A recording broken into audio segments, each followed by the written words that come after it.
Hello everyone, this is Shivam. Welcome back to my channel. आज के video में हम पढ़ने वाले हैं क्लास 10 का बहुत इंटरेस्टिंग टॉपिक इलेक्ट्रिसिटी। इलेक्ट्रिसिटी में हम पढ़ेंगे आखिर इलेक्ट्रिसिटी हमें जो इतनी सारी आसपास हमारे इलेक्ट्रिसिटी हम कहते नहीं है कि हमारे लिए इतनी एसेंशियल है, जरूरी है, बिना इलेक्ट्रिसिटी के हम कुछ नहीं। तो आखिर क्यों और ये हमारी ज़रूरत कैसे है, और हम उसमें पढ़ने वाले हैं क्लास 10 में बेसिकली कुछ फॉर्मूले आखिर हम कैसे कैसे यूज़ करते हैं, उसके कुछ फॉर्मूले आखिर मेजर किससे करते हैं हम करंट, इस सब चीज़ को पढ़ेंगे। चलो वीडियो को ज़्यादा बड़ा ना करते हुए अपने लेक्चर को स्टार्ट करते हैं। चलो सबसे पहले हम जानते हैं कि इलेक्ट्रिसिटी होती क्या है, आगे उसमें जरूरत क्या होती है और कहाँ कहाँ हम इसे यूज करते हैं। देखो, electricity electricity is an important source in in the modern time, क्योंकि इलेक्ट्रिसिटी आज के समय में बहुत ही कॉमन और बहुत इंपॉर्टेंट सोर्स है और एनर्जी का। Electricity is use in our house, industry and transport. जो इलेक्ट्रिसिटी होता है हमारे घरों में यूज होता है। जैसे देखो, तुम्हारे घर में पंखे चलते हैं, लाइट चलता है, एसी चलता है, फ्रिज चलता है, ये सब किसकी वजह से? इलेक्ट्रिसिटी की वजह से चलता है। इंडस्ट्री में मशीन चलती हैं, बड़े बड़े वो टीवी स्क्रीन से सब चलते हैं। सब कैसे चलते हैं? वो सब चलते हैं इलेक्ट्रिसिटी की मदद से। अब उसमें ट्रांसपोर्ट में कैसे वर्क करता है? आखिर तुमने जो ट्रांसपोर्ट सिस्टम देखा होगा, रेलवे, उसमें भी करंट लगता है ट्रेन को चलाने के लिए। और तुम्हारे आगे इलेक्ट्रिक ट्रेन आ चुकी हैं, तुम्हारे इलेक्ट्रिक बाइक, इलेक्ट्रिक कार्स आ चुके हैं, तो उसमें तुम्हारे इलेक्ट्रिसिटी का यूज होता है। अब आगे टाइप्स ऑफ इलेक्ट्रिक चार्ज। आखिर इलेक्ट्रिक चार्ज कितने टाइप्स के होते हैं? तो इलेक्ट्रिक चार्ज तुम्हारे बेसिकली दो टाइप्स के होते हैं। कैसा? अपोजिट चार्ज और सिमिलर चार्ज। अपोजिट चार्ज को हम लोग अपनी कॉमन भाषा में कहते हैं अनलाइक चार्ज, और सिमिलर चार्ज को लाइक चार्ज कहते हैं। देखो, जो अपोजिट चार्ज होते हैं नाम से मतलब डिफरेंट होंगे, यानी कि एक साइड दूसरा, एक साइड दूसरा, यानी कि एक अगर एक पॉजिटिव है तो दूसरा नेगेटिव होगा, और दूसरा नेगेटिव है तो उसके बाद दूसरा वाला पॉजिटिव होगा, ऐसे। और जो सिमिलर चार्ज यानी कि देखो एक तरीके के होंगे। कैसे? अगर दोनों पॉजिटिव तो दोनों पॉजिटिव, अगर दोनों नेगेटिव तो दोनों नेगेटिव होंगे। अब देखो, ये तो हो गया इसमें टाइप्स के बारे में। अब पढ़ लेते हैं आखिर इसकी एसआई यूनिट क्या होती है। SI unit, the SI unit of electric charge is coulomb, जिसको किससे हम डिनोट करते हैं? सी से। जो कूलाम होता है उसको हम किससे लिखते हैं? सी से। Is equivalent to the charge content in 6.25 into 10 की पावर 8 इलेक्ट्रॉन्स। यानी कि ये जो हमारा कूलाम है, 1 coulomb is equal to 6.25 into 10 की पावर 18 इलेक्ट्रॉन्स। तुमसे क्वेश्चन पेपर में अधिकतर पूछाते हैं, जो तुम क्वेश्चन लगाते हो, न्यूमेरिकल लगाते हो, उसमें अधिकतर इसके यूज होते हैं कि 1 coulomb is equal to how much electrons. तो उसमें देखो तुम्हारा आएगा 1 coulomb is equal to 6.25 into 10 की पावर 18 इलेक्ट्रॉन्स। अब ये तो होगी इसकी तुम्हारे क्या इलेक्ट्रिक चार्ज और उसकी एसआई यूनिट और उसके कुछ उसके बारे में, वैल्यूज के बारे में। अब हम पढ़ेंगे कंडक्टर और इंसुलेटर। तुमने देखा होगा जब भी तुम्हारे घर पे वायरिंग होती है या फिर कोई इलेक्ट्रिशियन आता है, उसके हाथ में ग्लव्स होता है। ग्लव्स किसका होता है? या तो रबड़ का होगा या तो प्लास्टिक होगा। क्यों? देखो, कुछ प्लास्टिक होते हैं जो क्या बोलते हैं, इलेक्ट्रिसिटी को पास नहीं करते, लेकिन कुछ प्लास्टिक होते हैं जो इलेक्ट्रिसिटी को पास करते हैं। तो इसीलिए वो अधिकतर रबड़ के पहनते हैं, जिससे उनके जो हाथ में करंट नहीं लगता है। फिर उनकी सर्किट कंप्लीट नहीं होगा तो सर्किट नहीं कंप्लीट तो करंट नहीं मारेगा। अब देखो, आखिर कंडक्टर में क्या क्या चीजें होती हैं और इंसुलेटर में क्या क्या चीजें होती है, ये पढ़ते हैं। जो कंडक्टर होता है उसमें बेसिकली जो हमारा होता है बाई विच इलेक्ट्रिसिटी पास और फ्लो, यानी कि ऐसा कंडक्टर ऐसी चीज होती है जिसमें से जो हमारा इलेक्ट्रिसिटी तो वो पास हो सकता है और वो फ्लो कर सकता है, यानी कि या तो पास हो जाए और फ्लो करे। अब उसका एग्जाम्पल कैसे कर सकते हैं? कुछ मेटल्स होते हैं जो कि हमारी इलेक्ट्रिसिटी को पास कराते हैं। कैसे? सबसे पहले इसमें कॉमन एग्जाम्पल देखो, सिल्वर हो गया, कॉपर हो गया, उसके बाद एल्यूमिनियम होगा। सिल्वर में भी तुम्हारा देखो, सिल्वर सबसे बेस्ट होता है हमारे इलेक्ट्रिसिटी को conductor. Silver is the best conductor of electricity, लेकिन इसमें एक कमी कि सिल्वर हाई, जैसे तुम तब भी देखोगे, तुम जब इलेक्ट्रिसिटी पास कराओगे किसी चीज में, वो हीट होगा। अगर वो हीट होगा तो सिल्वर जल्दी मेल्ट हो जाएगा, इसलिए हम कॉपर यूज करते हैं उसके जस्ट बाद वाला। उसके बाद आता है एल्यूमिनियम। और देखो, अब कभी भी हम आयरन इसलिए नहीं यूज करते, आयरन की वायर अपने घर में इसलिए नहीं यूज करते क्योंकि आयरन बहुत ज्यादा इलेक्ट्रिसिटी लॉस कराता है। अब आगे हमारा इंसुलेटर। आखिर इंसुलेटर में क्या क्या चीज? तो देखो, इंसुलेटर मतलब by which electricity is not pass और फ्लो, यानी जिससे हमारी इलेक्ट्रिसिटी के बैरियर आ जाए, इलेक्ट्रिसिटी पास ना हो और फ्लो ना कर पाए अच्छे तरीके से, हमारा जो सर्किट है वो कंप्लीट ना हो पाए। अब देखो, इसमें ये देखो, तुम्हारे जो जितने भी इलेक्ट्रिशियन होते हैं, वर्क करते हैं लाइट के साथ, वो लोग अधिकतर अपने बूट्स, हैंड ग्लव्स पहनते हैं जो कि रबड़ के होते हैं, प्लास्टिक्स होते हैं, अदर चीजों के, जिससे जो कि बेसिकली इंसुलेटर का काम करते हैं। और उसके बहुत उसमें जो मेन कॉमन एग्जांपल तो ग्लास हो गया, हमारा रबर हो गया, मोस्ट प्लास्टिक, क्योंकि देखो सारे प्लास्टिक ऐसे नहीं होते जो इलेक्ट्रिसिटी को पास ना करवाएं। कुछ प्लास्टिक होते हैं जो इलेक्ट्रिसिटी को पास कराते हैं, इसलिए मोस्ट प्लास्टिक तुम इसका ये लिखोगे एग्जाम्पल। अब पढ़ेंगे इलेक्ट्रिक पोटेंशियल। इलेक्ट्रिक पोटेंशियल आखिर होता क्या है? देखो, डेफिनेशन पढ़ेंगे। At a point in an electric field defined at the work done is moving a unit positive charge from infinity to that point, यानी कि एक ऐसा वर्क डन जब हम किसी एक इन्फिनिटी चार्ज को एक डिस्टेंस तक लेके आए उसमें जो हमारा वर्क लग रहा है उसको लाने में, उसे हम कहते हैं हमारा पोटेंशियल डिफरेंस। फिर से समझाता हूँ, जो तुम्हारा एक कोई भी हमारा जो चार्ज है उसको एक दूसरे पॉइंट पर लाने के लिए जो हमारा वर्क डन लगता है उसे हम कहते हैं इलेक्ट्रिक पोटेंशियल। अब देखो, हमारा जो पोटेंशियल डिफरेंस होता है is measured bye volt meter. जो हमारा पोटेंशियल होता है वो किससे मेजर होता है? वोल्ट से। तुमने सुना होगा तुम्हारे घर में कि बोलते हैं वोल्टेज लो है इसलिए लाइट बहुत स्लो चल रही है, वोल्टेज हाई आ गया इसलिए लाइट खराब हो गई। तो कैसे, किससे मेजर होता है? वोल्ट मीटर से। तुम्हारे तुम्हारे घर में एक वोल्ट मीटर लगा, स्टेबलाइजर लगा होगा, तो उसके अंदर एक वोल्ट मीटर होता है जो करंट को मेजर करता रहता है टाइम टू टाइम। अब देखो, अब हम आते हैं कुछ प्रॉब्लम्स। आखिर जो प्रॉब्लम्स हमने पढ़ तो लिया पूरी थ्योरी, अब हम प्रॉब्लम सॉल्व करते हैं इससे रिलेटेड। चलो एक प्रॉब्लम सॉल्व करते हैं। पूछा क्वेश्चन, ये तुम्हारे एनसीईआरटी का क्वेश्चन है। इसमें देखो पूछा है साफ साफ, how much energy is pass through a 6 volt battery. यानी कि एक 6 वोल्ट की बैटरी है जिसमें से पूछा है कि कितनी एनर्जी पास होगी। यानी कि अगर वो 6 वोल्ट की बैटरी है उसमें V इक्वल टू तुम्हें दे रखा है 6, और तुमसे पूछा है कितना उसमें वर्क डन, यानी कि उसकी एनर्जी को हम लोग वर्क डन से ही डिनोट करते हैं। तो हमारा जो एनर्जी यानी कि कितनी एनर्जी या फिर वर्क डन हमें लगेगा उसको पास कराने में। अब देखो तुम्हें इसमें लग रहा होगा कि हम क्या कैसे यूज करेंगे, क्या क्या करेंगे। देखो सबसे पहले एक फॉर्मूला होता है बेसिक पोटेंशियल डिफरेंस का, ये लिखा मैंने, V equal to work done upon Q मतलब चार्ज। देखो V हो गया हमारा, V दे रखा है कितना, गिवन, पहले लिख लेंगे ऐसे GIVEN given. V equal to हमारा दे रखा है 6 वोल्ट। V इक्वल टू तुम्हें मिल गया। अब हमें देखो W फाइंड करना है, और यहाँ पे क्या है Q भी तो हमें नहीं पता। अब तुम ध्यान से क्वेश्चन को वापस पढ़ो।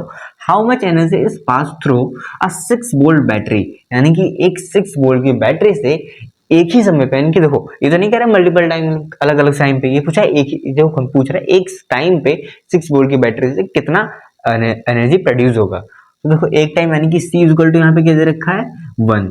C मतलब यहाँ पे जो Q होता है उसको हम करंट कहते हैं, Q, और उस करंट को हम क्या कहते हैं, कुलाम से लिखते हैं, इसलिए मैंने इसको C लिख दिया। तुम यहाँ पे Q भी लिख सकते हो, Q इक्वल टू 1। अब देखो मुझे W फाइंड करना है, W इक्वल टू मुझे फाइंड करना है, तो देखो फॉर्मूला यूज करूंगा मैं, फॉर्मूला यूज करूंगा क्या, V equal to work done upon charge. अब देखो V मुझे दे रखा है 6, अब मुझे वर्क डन नहीं पता, work done as it is मैं लिख दूंगा, और क्यों क्या है, क्यों 1 है। अब मैं देखो इसको यहाँ पे डिवाइड में, अब इधर जाएगा तो क्या मल्टीप्लाई में हो जाएगा, तो मेरा W इक्वल टू आ जाएगा 6 इंटू 1, तो हमारा वर्क डन हो जाएगा 6, तो हमारा 6 क्या होगा, जूल। हमारी एनर्जी जो आ गया कितने, 6 जूल। हमारी कितना कितना एनर्जी हमने यूज किया, एक 6 वोल्ट की बैटरी से हम कितना एनर्जी प्रोड्यूस हो रहा है, 6 जूल। अब देखो, अब हम कुछ बेसिक फॉर्मूले लिखेंगे। ये फॉर्मूले हम आस्ते आस्ते जब भी पढ़ते जाएंगे तो चैप्टर उसमें उसी में हम इसको कवर करते जाएंगे कि आखिर ये कौन से फॉर्मूले कहाँ का यूज हो रहे हैं और कहाँ पर। अब पढ़ते हैं नेक्स्ट टॉपिक जो है इलेक्ट्रिक करंट। तो इलेक्ट्रिक करंट, आखिर इलेक्ट्रिक करंट होता क्या है, चलो इसको पढ़ते हैं definition. Is the flow of electric charge, electric charge जो कि क्या होता है, electrons in a conductor such as metallic wire. देखो इसमें कह रहा है बेसिकली जो हमारा इलेक्ट्रिक करंट होता है एक इलेक्ट्रॉन्स का फ्लो होता है किसी भी मेटेलिक वायर में। फिर से पढ़ते हैं, is the flow of electric charge. Electric charge क्या होता है, एक इलेक्ट्रॉन्स जो कि in a conductor such as metallic wire. इसमें कहा है जो हमारा इलेक्ट्रिक करंट होता है वो एक फ्लो ऑफ इलेक्ट्रॉन्स होता है जो कि एक मेटेलिक वायर में फ्लो करते हैं। अब देखो एसआई यूनिट क्या होती है, इलेक्ट्रिक चार्ज की, इलेक्ट्रिक करंट की जो हमारी एसआई यूनिट क्या होती है, दो the SI unit of electric current is ampere, जो कि किससे डिनोट होता है, ए से अधिकतर तुम्हें डिनोट मिलेगा हर जगह। ए जहां पे लिखा हो इसका मतलब समझ जाना कि वो क्या है, एम्पियर, और एम्पियर किसकी यूनिट होती है, इलेक्ट्रिक करंट की। अब तुमसे पूछ रहा है करंट इज, देखो एक चीज और, आखिर करंट मेजर किससे करेंगे, जैसे तुम्हारा वोल्ट मेजर कर, पोटेंशियल डिफरेंस किससे मेजर कर रहे थे, वोल्ट मीटर से। वैसे करंट किससे मेजर करते हैं, हमारा करंट करते हैं हम हमारे एन मीटर से करते हैं, एन मीटर। इसका प्रोनाउंसिएशन तुम्हें मे बी डिफरेंट डिफरेंट मिले हर जगह, लेकिन हमारी स्पेलिंग होगी AMMETER, एमीटर। उसके बाद तुम्हारा आता है डायरेक्शन ऑफ इलेक्ट्रिक करंट। आखिर डायरेक्शन क्या होती है, करंट फ्लो कैसे करता है, इस साइड से फ्लो करता है, इस साइड से फ्लो करता है, नेगेटिव टू पॉजिटिव फ्लो करता है, पॉजिटिव टू नेगेटिव फ्लो करता है, कैसे फ्लो करता है। देखो हमारा जो इलेक्ट्रिक करंट होता है वो फ्लो करता है positive terminal to negative terminal, यानी कि जिधर पॉजिटिव चार्ज होते इलेक्ट्रॉन्स होते हैं वो किधर नेगेटिव इलेक्ट्रॉन्स की तरफ फ्लो करते हैं। अब तुम्हारा आ गया how the current flow in wire. अब आखिर वायर में करंट फ्लो कैसे करता है, देखो एक जो वायर होती है उसके अंदर फ्री इलेक्ट्रॉन्स होते हैं तभी वो एक कंडक्टर कहलाएगा। अगर किसी भी थिंग्स के अंदर फ्री इलेक्ट्रॉन्स है तो वो हमारा कंडक्टर है। अब देखो फ्री इलेक्ट्रॉन्स का मतलब क्यों फ्री इलेक्ट्रॉन्स ही होने चाहिए, क्योंकि जब फ्री इलेक्ट्रॉन्स होते हैं वो हमारे चार्ज को मूव करा सकते हैं इस साइड से उस साइड। जब कुछ फ्री इलेक्ट्रॉन्स नहीं होते किसी भी पार्टिकल्स में तो वो हमारे इंसुलेटर्स कहलाते हैं। क्यों? क्योंकि वो हमारे चार्ज को मूव नहीं करा पाएंगे। हमारी जो चार्ज होगी वो स्टार्टिंग पे ही रह जाएगी, वो एंड तक नहीं पहुंच पाएगी। अगर उसमें फ्री इलेक्ट्रॉन्स है तो हमारे क्या होगा, चार्ज यहाँ से मूव करते करते वो एंड तक जाएगा। अब देखो, जब भी तुम्हारा एक वायर है उसमें अगर इलेक्ट्रिसिटी नहीं जा रही है किसी भी तरह से, बैटरी, बल्ब, इलेक्ट्रिसिटी तुम पास नहीं करा रहे हो उसमें, बस वो एक वैसा वायर है, तो उसमें जो फ्री इलेक्ट्रॉन्स है वो किसी भी डायरेक्शन मूव करेंगे, ऊपर नीचे बाएं दाएं लेफ्ट राइट कहीं भी। देखो जैसे ये देखो, पहला इस केस में क्या है, हमारा जो वायर है वो इलेक्ट्रिसिटी से कनेक्ट नहीं है, तो देखो इलेक्ट्रॉन्स इधर जा रहे हैं, कुछ इधर जा रहे हैं, कुछ उधर जा रहे हैं, तो इस तरीके से। अब अगर तुम उसी वायर को एक सर्किट में लगा दोगे, यानी कि एक ऐसे उसमें इलेक्ट्रिसिटी पास करा दोगे, तो तुम्हारा जो सारे इलेक्ट्रॉन्स है ना वो एक डायरेक्शन में आ जाएंगे। कैसे डायरेक्शन में? Negative to positive direction. अब यहाँ देखो क्या होगा, निगेटिव टू पॉजिटिव, इलेक्ट्रॉन्स का डायरेक्शन क्या होगा, निगेटिव टू पॉजिटिव। अब यहाँ मैंने क्या लिखा था, कहाँ गया ऊपर, हाँ यहाँ पॉजिटिव टू निगेटिव, ये क्या था, डायरेक्शन ऑफ इलेक्ट्रिक करंट था। ये डायरेक्शन ऑफ इलेक्ट्रॉन्स है। डायरेक्शन ऑफ इलेक्ट्रॉन्स अलग होता है, डायरेक्शन ऑफ इलेक्ट्रिक करंट्स अलग होता है, याद रखना। और ये भी याद रखना, इलेक्ट्रॉन्स का जो डायरेक्शन होता है उसका अपोजिट होता है इलेक्ट्रिक करंट का डायरेक्शन। अब देखो, अब पढ़ो तो। सबसे पहले अब आता है नेक्स्ट सेकंड टॉपिक हमारा, क्या होता है, इलेक्ट्रिक सर्किट। आखिर इलेक्ट्रिक सर्किट क्या होता है? अब देखो, सर्किट क्या होता है, बेसिकली एक ऐसा पूरा फिक्स्ड ढांचा समझ सकते हो, ये इलेक्ट्रिक का ढांचा, यानी कि पूरा इलेक्ट्रिक सर्किट जो हमारा वो कनेक्ट हुआ, यानी पूरे हमारा जो पाथ हुआ इलेक्ट्रिक फ्लो का, करंट के फ्लो होने का जो पाथ हुआ ना वो कंप्लीट हो जाता है वहां पे। देखो कैसे, ये डेफिनेशन पढ़ते पहले। आ continuous connecting path which continuously of the wire at the other resistance and a switch between terminals of two battery along with an electric current flow which is called a current। यानी कि एक ऐसा connection of कुछ ऐसे चीजों का connection जिसमें एक हमारा करंट फ्लो, वो कौन कौन सी चीजें होती है, स्विच हो गया, बल्ब हो गया, वायर हो गया। वायर की जगह पे हम कोई अलग रेजिस्टेंस भी यूज करते हैं। कौन कौन से रेजिस्टेंस होते हैं हमारे, जैसे हो गया रेजिस्टेंस तुम लगा दिए, एक रेजिस्टेंस अलग से आते हैं जिसको 1 ओम 2 ओम ऐसे के रेजिस्टेंस होते हैं। तुम्हारे कोई भी रेजिस्टेंस, वायर लगा दो या फिर तुम और भी कुछ हो सकते हैं, तुम्हारे कोई अप्लायंस लगा दो, फैन लगा दो, वो भी रेजिस्टेंस का ही काम करेगा तुम्हारे। अब देखो, एक सर्किट डायग्राम आखिर दिखता कैसे, बेसिकली एक नॉर्मल सर्किट डायग्राम तुम्हारा ऐसे दिखता है। इसमें क्या होता है, एक बैटरी जो तुम्हारा, एक वायर जो तुम्हारे बल्ब को कनेक्ट करता है, और तुम्हारा बल्ब एक स्विच होता है नॉर्मली जो ऑन ऑफ करने का काम आता है। अब देखो, बल्ब हमारे यहाँ पे एक रेजिस्टेंस का काम कर रहा है, वायर भी एक रेजिस्टेंस काम कर रहा है। तुम्हारा जो बैटरी वो पावर जो प्रोड्यूस कर रहा है, मतलब वोल्ट जो प्रोड्यूस कर रहा है, वो बीच में जाके कहीं ना कहीं थोड़ा कम, तुम्हारी जो एनर्जी प्रोड्यूस होती है वो कम हो जाती है। क्यों? क्योंकि ड्यू टू रेजिस्टेंस। रेजिस्टेंस तुम्हारा क्या करता है, अपोज करता है, करंट फ्लो को अपोज करता है। और स्विच क्या करता है, यहाँ पे स्विच मतलब हमारा पूरा जो कनेक्शन होता है इस इलेक्ट्रिक सर्किट डायग्राम को कंप्लीट और इनकम्प्लीट करता है। जब हम कंप्लीट कर देंगे उसमें, अब देखो जब भी तुम्हें पॉइंट दिखेगा बीच में, यानी समझो स्विच ऑन है, स्विच ऑन है मतलब पूरा हमारा सर्किट डायग्राम कंप्लीट हो गया है, करंट फ्लो कर रहा है। अब जब देखो बीच में पॉइंट नहीं दिखेगा मतलब अभी हमारा स्विच ऑफ है। स्विच ऑफ है इसका मतलब हमारा जो सर्किट डायग्राम है वो पूरा पाथ फ्लो नहीं हुआ इलेक्ट्रिसिटी का। अब पाथ फ्लो नहीं हुआ इसका मतलब हमारा जो पूरा बल्ब है वो ग्लो नहीं करेगा। अब देखो, अब तुम्हें एक चीज पढ़ना, यहाँ पे मैंने क्या लिखा था, current is measured by instrument called ammeter. अब यहाँ पे मैंने लिखा है, ये देखो नीचे वाली लाइन पढ़ना, small current is measured bye galvanometer. क्यों? क्योंकि तो हमारा जो एमीटर है वो छोटे छोटे करंट को नहीं कर पाता, छोटे करंट को नहीं, बैटरी के करंट को, तुम्हारा जो कम करंट होते हैं ना उसको मेजर नहीं कर पाता। क्यों? क्योंकि वो हाई अमाउंट में जो हमारे करंट्स होते हैं उसको मेजर करता है। लेकिन जो हमारा गैल्वेनोमीटर है वो छोटे छोटे करंट्स को भी, एकदम छोटे माइनस का करंट भी है अगर उसके अंदर, तो उसको मेजर कर लेता है। देखो ये डिफरेंस याद रखना, गैल्वेनोमीटर क्या करता है, स्मॉल करंट्स को मेजर करता है, एमीटर क्या करता है, हाई करंट्स को मेजर करता है। जो ज्यादा अमाउंट में जहाँ करंट होता है वहाँ एमीटर यूज होता है, और हमारे जहाँ कम अमाउंट में करंट होता है वहाँ गैल्वेनोमीटर यूज होता है। अब देखो एक चीज और, तुम्हारा जो रेजिस्टेंस होता है वो देखो नॉर्मली तो फिक्स होता है, जैसे तुम्हारे बल्ब का रेजिस्टेंस लिखा था, बल्ब पर लिखा था कि इतने रेजिस्टेंस, तुम्हारा आ गया फैन इसका रेजिस्टेंस लिखा था। लेकिन आखिर हम रेजिस्टेंस को घटाते बढ़ाते हैं ना अपने अनुसार, तो उसको कैसे करते हैं, वो हमारा पॉसिबल हो पाता है रेजिस्टर की मदद से। रेजिस्टर जो होता है एक ऐसा हमारा डिवाइस है जिसकी मदद से हम रेजिस्टेंस को घटा बढ़ा सकते हैं अपने अकॉर्डिंग। अब देखो, अब तुम्हें इसमें देखो ये कहा गया तुम्हारा, हाँ इलेक्ट्रिक करंट का फॉर्मूला होता है क्या, करंट हमारा जो आई से डिनोट होता है, यहाँ से हमारा आगे current, electric current I, Q equal to I upon T, ये हमारा यहाँ पे यूज होगा एक फॉर्मूला। इसमें क्यू हमारा क्या होगा, आई क्या होता है करंट, और हमारा ए क्या होता है, क्यू क्या होता है, क्योंकि मैंने ऊपर ही बताया था, क्यू हमारा क्या होता है करंट, और आई होता है हमारा एम्पियर, जिसको हम एम्पियर लिखे हैं ना, ये सो आई से लिखे एम्पियर, और टी मतलब हमारा टाइम। अब देखो तुमसे आखिर क्वेश्चन कैसे पूछेगा, जो हमारा इलेक्ट्रिक सर्किट्स है इसमें तुमसे क्वेश्चन कैसे पूछता है। क्वेश्चन में बेसिकली पूछ लेगा कि ये जो एक सर्किट डायग्राम बना देगा तुमसे, यहाँ पे बैटरी लगा देगा नॉर्मली यहाँ पे, और एक स्विच लगा देगा, और तुमसे यहाँ से ऐसे बल्ब लगा देगा यहाँ पे। अब तुमसे यहाँ से पूछेगा बेसिकली तुम कैसे यहाँ पे एमीटर इंस्टॉल करोगे, कैसे तुम वोल्ट मीटर इंस्टॉल करोगे। तो इतना ध्यान रखना, जब भी तुम एमीटर इंस्टॉल करो तो एमीटर तुम्हारा सीरीज में ही इंस्टॉल होता है, यानी कि तुम्हारा ऐसे एमीटर यहाँ पे ऐसे सीरीज में इंस्टॉल होगा।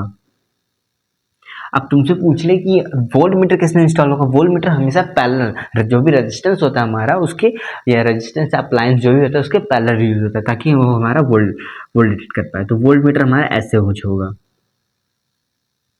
वोल्ट मीटर हमारा ऐसे पहले कनेक्ट होता है। ये बहुत इंपॉर्टेंट है, अधिकतर एमसीक्यूज में आते हैं तुम्हारे कि जो वोल्ट मीटर है वो पैरेलल होता है, हमारा जो एमीटर है वो क्या करता है, वो सीरीज में कनेक्ट होता है। अब देखो मैं ये दो तुम्हें पढ़ लिया, अब आगे तुम्हें एक चीज और ध्यान रखना, जो तुम्हारा ये करंट आ रहा है, करंट तुम्हारा जो एम्पियर होता है वो तुम्हारे कभी कभी तुमसे दूसरी यूनिट में दे दिया होता है।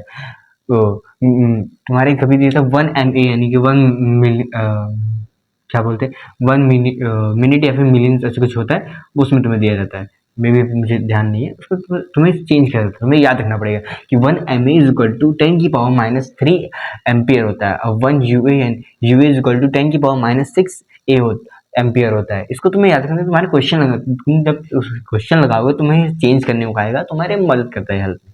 अब देखो, अब हम ओम्स लॉ, अगर हम ओम्स लॉ में पढ़ेंगे आखिर ओम्स लॉ होता क्या है, उसको कैसे हम थोड़ा बहुत प्रूव करके देखें। चलो ओम्स लॉ सबसे पहले डिफिनेशन पढ़ते हैं। At a constant temperature, the current is flowing through a conductor is directly proportional to a potential difference across the end। यानी कि इसमें कह रहा है जो हमारा करंट है वो हमारा क्या बोलते हैं, वो पोटेंशियल डिफरेंस के प्रपोजनल होता है। कैसे, जब हमारा क्या बोलते हैं कांस्टेंट टेम्परेचर होता है, एक कांस्टेंट टेम्परेचर पे हमारा जो पोटेंशियल डिफरेंस है और हमारा करंट है वो क्या बोलते हैं डायरेक्टली प्रपोजनल होते हैं।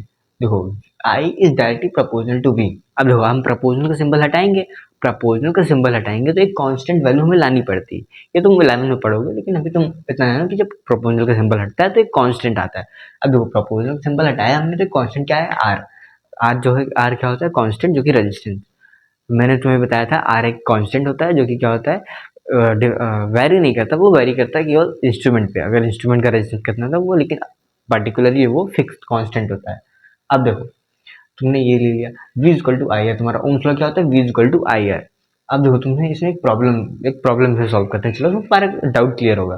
पूछा है आज simple electric current has a 24 volt battery and a resistance of 60 ohm, what will be the current in the circuit if R is negligible। यानी कहा अगर रेजिस्टेंस तुम्हारा जो R है उस वायर की वो निग्लेजिबल तुम्हें दे रखी है, वायर में कोई रेजिस्टेंस नहीं है, लेकिन तुम्हारा जो एक बैटरी जुड़ा है उस सर्किट में, उसमें तुम्हारा 60 ओम्स का एक कोई अप्लायंस लगा है, तो पूछा तुम्हारा क्या बोलते हैं आई आर, तो तुम्हारा आर रेजिस्टेंस कितना होगा, 60 ओम आर दे रखा है तुम्हें यहाँ पे, तुमसे पूछा है आई कितना होगा, करंट पूछा तुमसे कि उस पूरे सर्किट का करंट कितना होगा अगर तुम्हारा जो वायर का रेजिस्टेंस है वो निग्लेजिबल है। देखो तुम्हें वी दे रखा है यहाँ पे, हाँ, आर दे रखा है, हाँ, तुम्हें आई पूछा है तो तुम कैसे लगाओ। चलो देखो तुम्हें जब भी वी दे रखा है, देखो तुम्हें यहाँ दे रखा है गिवन, जी आई गिवन में गिवन दे रखा है क्या, वी इक्वल टू 24 वोल्ट दे रखा है, और तुमसे आर इक्वल टू भी दे रखा है, क्या दे रखा है, R equal to 60 ohm, R equal to 60 ohm दे रखा है। अब तुमसे क्या पूछ रहा है, आई। अब तुम्हारा फॉर्मूला लगाओगे V equal to I R, V equal to I R formula लगाया तुमने, V equal to I R तुमने फॉर्मूला लगाया, तो तुम्हें आई तो आर पता है, वी पता है, आई नहीं पता, तो आई को एक साइड छोड़ दो, तुम्हारा आएगा V equal to I equal to V upon R.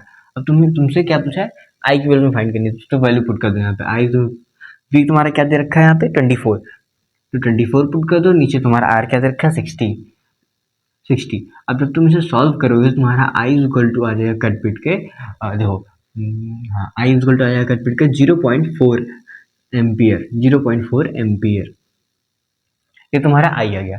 अब देखो तुमने इसमें बेसिक क्या पढ़ा, तुम्हारा फॉर्मूला लगा क्या, V equal to I R, यहाँ लिखा है देखो V equal to I R, तुमने पढ़ लिया क्या कि हमारा जो भी कोई तुम्हें बैटरी का वो वोल्ट दे रखा रहेगा, रेजिस्टेंस दे रखा, तुमसे आई पूछेगा। अब ये नॉर्मल क्वेश्चन है, तुमसे घुमा के पूछ सकता है कैसे भी, देखो इतना से आई होप तुम्हें समझ में आया हो। अब तुम पढ़ो देखोगे ग्राफ, आखिर ग्राफ बेस में क्वेश्चन आता है ग्राफ से रिलेटेड।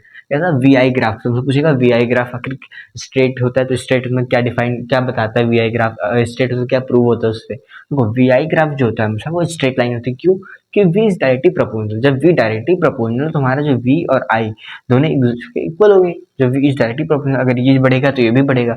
अगर देखो तुम्हारा ये आई की वैल्यू बढ़ाओगे तो वी की वैल्यू ऑटोमेटिक बढ़ेगी यहाँ पे। अब देखो यहाँ पे तुमसे लॉजिकली ट्रिक लगाता है तुमसे। देखो तुम्हारा अगर एक वी आई ग्राफ ये हो गया तुमसे, जब भी तुमसे क्वेश्चन आएगा तो भी उसको रिवर्स कर देता है, आई वी ग्राफ दे देता है, तुमसे बस कंफ्यूज करने के लिए तो रिवर्स करता है, बाकी होता ही सेम है। अब देखो अब हम पढ़ेंगे इसके बाद नेक्स्ट हमारा आखिर जो हमारा रेजिस्टेंस होता है वो डिपेंड किन किन फैक्टर्स पे करता है। हमारा जो रेजिस्टेंस होता है वो डिपेंड किन किन फैक्टर्स पे करता है। तो बेसिकली जो रेजिस्टेंस होता है वो वायर की थिकनेस, एरिया और इसका जो थिकनेस यानी कि मोटाई और एरिया मतलब उसकी लंबाई लेंथ, इस इन तीनों चीज पे डिपेंड करता है। और टेम्परेचर पे डिपेंड करता है, टेम्परेचर, थिकनेस, एरिया और उसकी लेंथ पे डिपेंड करता है हमारा रेजिस्टेंस किसी भी एक वायर के। अब देखो एक तुम्हारा आता है फॉर्मूला, इसे एक फॉर्मूला लिख ला कि आखिर ये जो एरिया लेंथ है इसको कैसे हम कवर करेंगे। मैं एक फॉर्मूला तुम बताता हूँ, देखो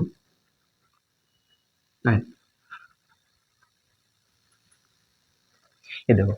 अब जो तुम्हारे फॉर्मूला आया, ये तुमसे जो फॉर्मूला दिख रहा होगा रो इसको जो हम कहते हैं ना, ये जो तुम्हें सिंबल दिख रहा है इसको हम कहते हैं रो, इसको हम रो कहते हैं। Rho is equal to R into L upon A लिखा है यहाँ पे।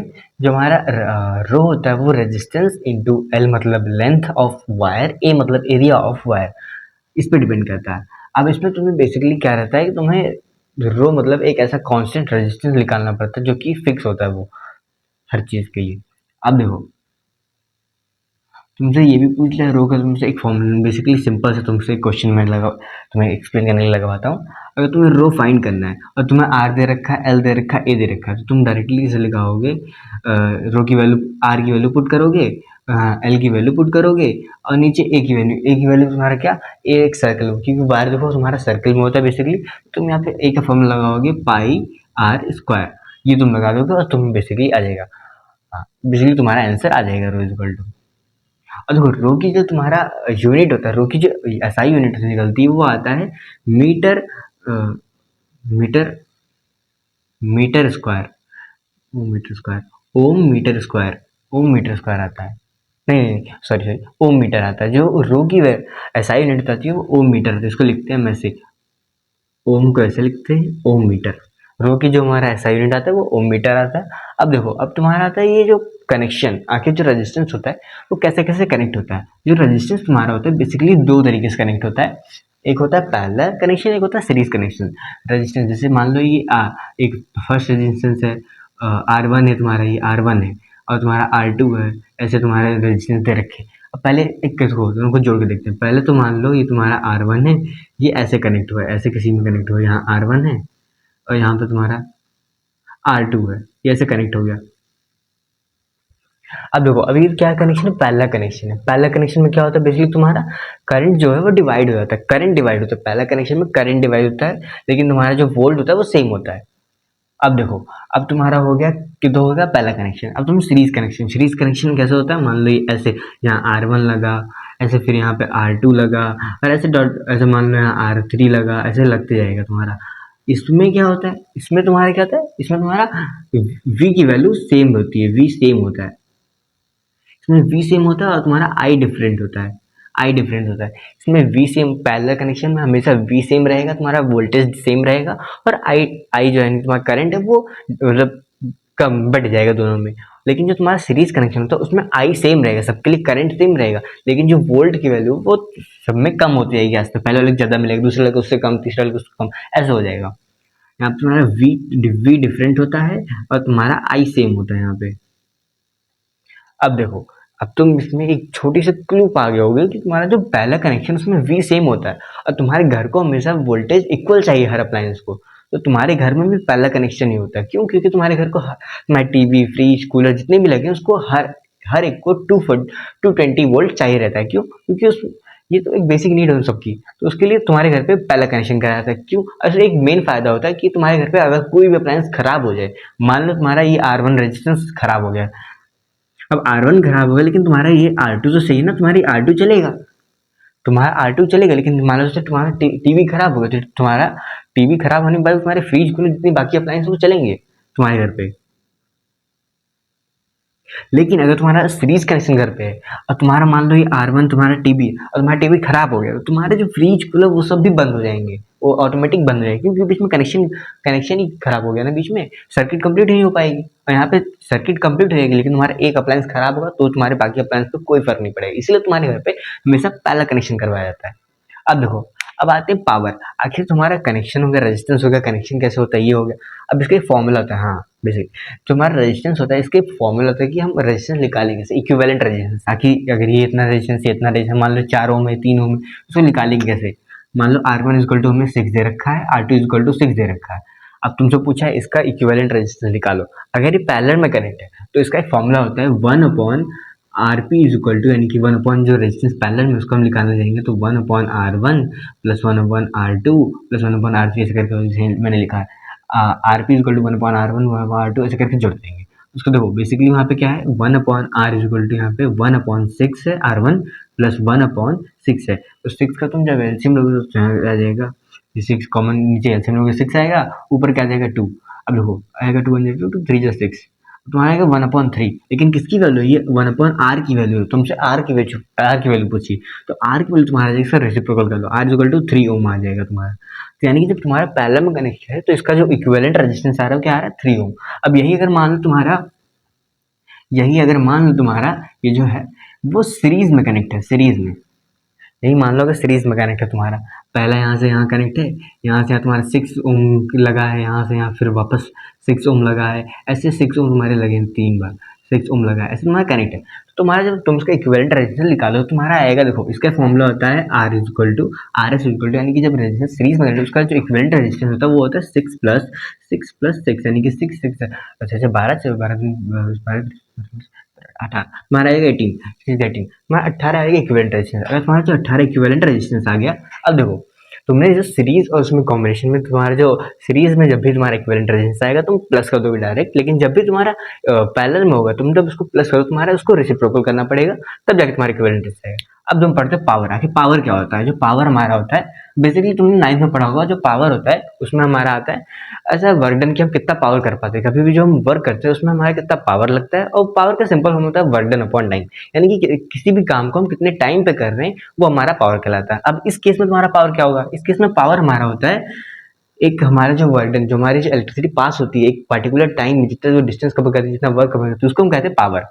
अब देखो तुम्हारे बेसिकली इसमें क्या आता है, तुम्हारे मीटर जो लगा है तुम्हारे घर में उसमें पावर तुम्हारा आता है, पावर, उस पावर के बिहाफ में तुम्हारा बिजली का बिल आता है। कैसे, अब देखो P इज इक्वल टू तुम्हारा W अपॉन टी। मान लो तुम्हारा जो पावर है तुम्हारे घर पर, तुमने पूरे दिन तुम्हारे जो टाइम लगा तुमने 10 घंटे में मान लो एक बल्ब जलाया, 10 घंटे में एक बल्ब जलाया, और वो एक बल्ब जलाया तो तुम्हारा जो P इक्वल टू आ गया 1/10 आ गया। तुम्हारा पावर कितना है 1/10, यानी कि एक बल्ब को तुमने 10 घंटे जलाया।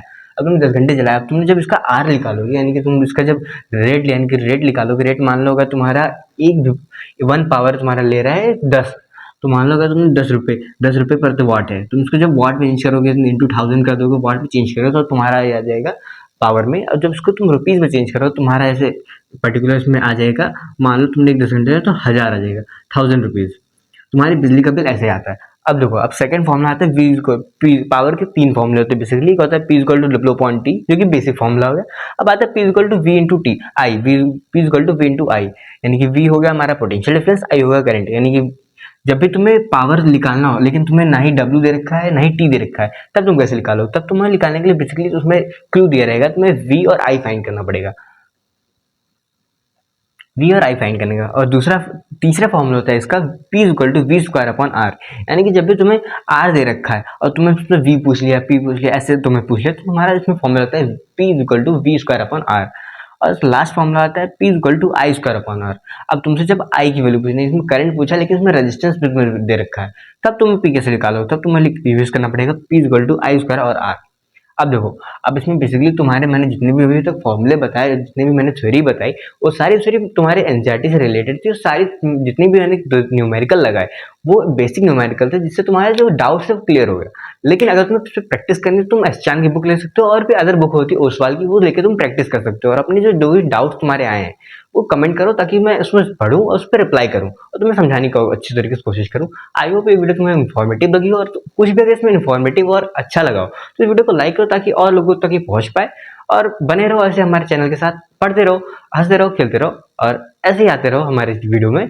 और क्या बोलते हैं, ऐसे इंटरेस्टिंग टॉपिक के साथ मैं तुम्हें पढ़ाता रहूंगा और तुम पढ़ते रहना। मिलते हैं नेक्स्ट वीडियो में।